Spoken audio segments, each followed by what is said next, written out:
నమస్తే, నా పేరు డాక్టర్ మనీంద్ర.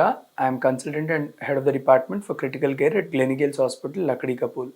ఈ చైనాలో ఉన్న మహమ్మారి హ్యూమన్ మెటా న్యూమో వైరస్ గురించి ఇవాళ మనం తెలుసుకుందాం. హ్యూమన్ మెటా న్యూమో వైరస్ అనేది ఒక కొత్త స్ట్రెయిన్ కాదు. ఇది ఎన్నో రోజుల నుంచి తెలిసిన వైరసే. ముందు కూడా హ్యూమన్ మెటా న్యూమో వైరస్ అనేది ఫ్లూ లాగా చాలాసార్లు ప్రజెంట్ చేసింది.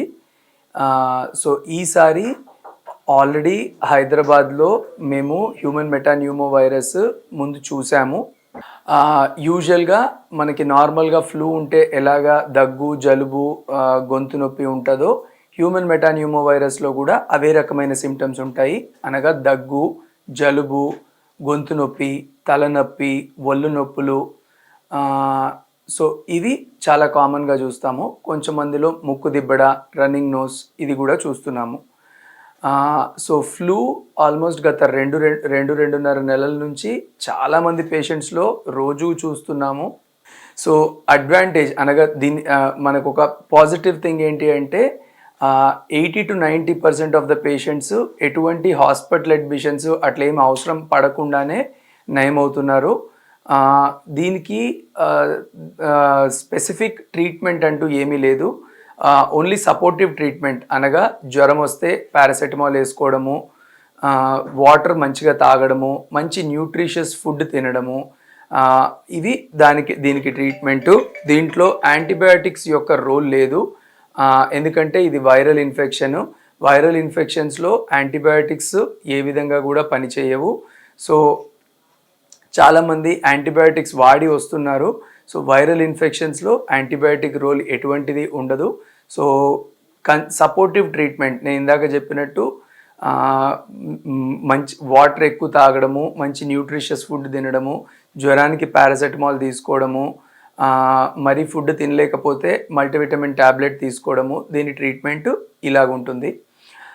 సో ఇది డ్రాప్లెట్ ఇన్ఫెక్షన్. డ్రాప్లెట్ అనగా మా పేషెంట్ ఎవరికైతే ఇన్ఫెక్షన్ ఉందో వాళ్ళు దగ్గినప్పుడు వాళ్ళు చుట్టుపక్కల 6 ఫీట్స్ దూరంలో ఉన్న లొకాలిటీలో ఈ డ్రాప్లెట్ ద్వారా వాళ్ళకి స్ప్రెడ్ అయ్యే ఛాన్స్ ఉంటుంది. సో అందుకోసమే ఎవరికైతే ఇన్ఫెక్షన్ ఉందో వాళ్ళని మాస్క్ వేసుకోవడం కంపల్సరీ. ఇన్ఫెక్షన్ లేని వాళ్ళు కూడా పబ్లిక్ ప్లేసెస్ అనగా ఎక్కువ మంది గుంపులు ఉండే చోట్ల వెళ్ళినప్పుడు మాస్క్ వేసుకొని వెళ్ళడము శ్రేయస్కరము. వీలైనంత వరకు కొన్ని రోజుల వరకు బయటకు వెళ్ళడం అవాయిడ్ చేస్తే కూడా మంచిదే. అండ్ కంటామినేటెడ్ సర్ఫేసెస్ అనగా పేషెంట్ ఎవరైనా దగ్గినప్పుడు వాళ్ళ తుమ్ము ద్వారా ఆ డ్రాప్లెట్స్లో వైరస్ అన్నది సర్ఫేస్ని కంటామినేట్ చేస్తుంది. ఆ కంటామినేటెడ్ సర్ఫేసెస్ని మనం ముట్టి మళ్ళీ మన ముక్కుకి కానీ మూతికి కానీ ఆ చేతిని మనం అంటించినప్పుడు ఇన్ఫెక్షన్ మళ్ళీ మనకి స్ప్రెడ్ అయ్యే ఛాన్స్ ఉంటుంది. సో వీలైనంత వరకు బయటికి వెళ్ళినప్పుడు ఎటువంటి సర్ఫేసెస్ని ముట్టుకోకుండా ప్రయత్నం చేయండి. ఏదైనా సర్ఫేసెస్ని ముట్టుకున్నా చేతులు క్లీన్ చేసుకొని మళ్ళీ మన శరీరాన్ని టచ్ చేసే కంటే ముందు చేతులు క్లీన్ చేసుకోవడము చాలా ఇంపార్టెంట్. సో చైనాలో ఎగ్జాక్ట్ సిచ్యువేషన్ ఏంటిది అన్నది ఇంకా ఎవరికి క్లియర్గా ఐడియా లేదు. బట్ రైట్ నౌ ఇండియాలో మనకున్న పరిస్థితుల్లో 85 to 90% ఆఫ్ ద పేషెంట్స్ అంటే ఎవరికైనా కాస్త వచ్చినా కూడా త్వరగానే రికవర్ అవుతున్నారు. హాస్పిటల్ అడ్మిషన్స్ అన్నది చాలా తక్కువ పర్సెంటేజ్ వాళ్ళనే అవసరం పడుతుంది. హాస్పిటల్ అడ్మిషన్ మెయిన్గా ఎవరికైతే ఆక్సిజన్ కాన్సన్ట్రేషన్ తగ్గుతుందో, ఎవరి సాచురేషన్స్ అయితే తగ్గుతాయో వాళ్ళకి మాత్రమే హాస్పిటల్ అడ్మిషన్స్ అడ్వైజ్ చేస్తున్నాము. ఇంకా దీనికి ఎటువంటి యాంటీవైరల్ ట్యాబ్లెట్స్ అయితే రాలేదు. సో ఫ్యూచర్ ఎగ్జాక్ట్లీ ఎలా ఉంటుందో మనకు తెలీదు. So prevention is better than cure అన్నారు. సో ముందు జాగ్రత్తగా మన చర్యలు తీసుకోవడము శ్రేయస్కరము.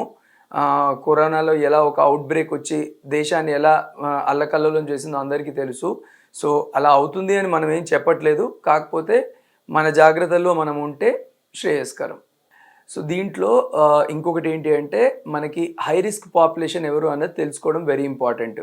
చిన్నపిల్లలు అనగా 5 ఏళ్ల కంటే చిన్నగా ఉన్నవారు, పెద్దవాళ్ళు అనగా 60 ఏళ్ల కంటే పెద్దగా ఉన్నవాళ్ళు, ఇమ్యూనిటీ తక్కువ ఉన్న వాళ్ళు, ఏ రీజన్ వల్ల అయినా ఇమ్యూనిటీ తక్కువ ఉంటే, pregnancy itself is a condition where your immunity will be low, ఏదైనా క్యాన్సర్ ఉన్నవాళ్ళు, ఇలా ఇమ్యూనిటీ తక్కువ ఉన్న పేషెంట్స్ అందరికీ కూడా రిస్క్ ఎక్కువ ఉంటుంది.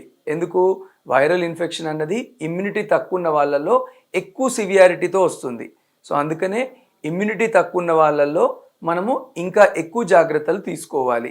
సో ఎక్కువ జాగ్రత్తలు అనగా నేను ఇందాక చెప్పినట్టు వీలైనంత వరకు బయటికి వెళ్ళడం అవాయిడ్ చేయడము, గుంపుల్లో తిరగడం అవాయిడ్ చేయడము, ఒకవేళ బయటికి వెళ్తే ఎటువంటి ప్రాంగణాలు ఉన్నా కూడా దేన్ని ముట్టుకోకుండా ఉండడము, ఒకవేళ ముట్టుకుంటే ఇమీడియట్గా క్లోరెక్స్డిన్ హ్యాండ్ రబ్తో చేతిని క్లీన్ చేసుకోవడము, బయటికి గుంపులో ఎప్పుడు వెళ్ళినా కూడా మాస్క్ వేసుకోవడము, ఇలాంటి జాగ్రత్తలు తీసుకుంటే మనకి ఇన్ఫెక్షన్ రాకుండా ఉంటుంది. ఇమ్యూనిటీ తక్కువ ఉన్న వాళ్ళు, నేను ఇందాక చెప్పిన వాళ్ళంతా అనగా చిన్న వయసు 5 సంవత్సరాల కంటే చిన్నవాళ్ళు, 60 సంవత్సరాల కంటే పెద్దవాళ్ళు, ప్రెగ్నెంట్ లేడీసు, ఏదైనా క్యాన్సర్ అట్లా ఉన్నవాళ్ళు, షుగర్ హైగా ఉండి షుగర్ కంట్రోల్ లేని వాళ్ళు, ఇలా ఇమ్యూనిటీ తక్కువ ఉన్న వాళ్ళందరూ కూడా ఈ జాగ్రత్తలు ఇంకా ఎక్కువగా పాటించాలి. హిట్ టీవీ యాప్, ఇందులో short news, live news, entertainment shows, movies, digital magazines తో పాటు మీ జిల్లా వార్తలను కూడా ఫ్రీగా చూడొచ్చు. అంతేకాదు కేజీ నుంచి పీజీ వరకు విద్యార్థులకు స్కాలర్షిప్ కూడా అందిస్తున్నాం. ప్రతి వారం 10 మందికి లక్కీ డ్రా ద్వారా ఒక్కొక్కరికి 10,000 రూపాయలు అందిస్తున్నాం. ఇంకెందుకు ఆలస్యం, వెంటనే హిట్ టీవీ యాప్ ని డౌన్లోడ్ చేసుకుని ఫ్రీగా ఎంటర్టైన్మెంట్ పొందండి. Hit TV app. Hit TV app. Please download hit TV app. Hit TV app ని ఫ్రీగా డౌన్లోడ్ చేసుకొని ఎంజాయ్ చేయండి. మీకు నచ్చిన ఎంటర్టైన్మెంట్ కోసం హిట్ టీవీ యాప్ ని ఫ్రీగా డౌన్లోడ్ చేసుకుని ఎంజాయ్ చేయండి. హిట్ టీవీ యాప్ ని డౌన్లోడ్ చేసుకుని ఆస్వాదించండి, ఆశీర్వదించండి. ఇంతమంది సెలబ్రిటీలు హిట్ టీవీ యాప్ ని డౌన్లోడ్ చేసుకోండి అని చెప్తున్నారంటే ఎంత మంచి యాప్ ఆలోచించండి. అమెరికా అమెరికా అమెరికా అమెరికాలో చదవాలనుకునే వాళ్ళకి విశ్వసనీయమైన పేరు మన శౌర్య కన్సల్టెన్సీ. UK లో 1 year masters, UK లో 1 year masters, 2 years work permit up to 5 years visa. Contact Saurya Consultancy. Contact 89851 89851.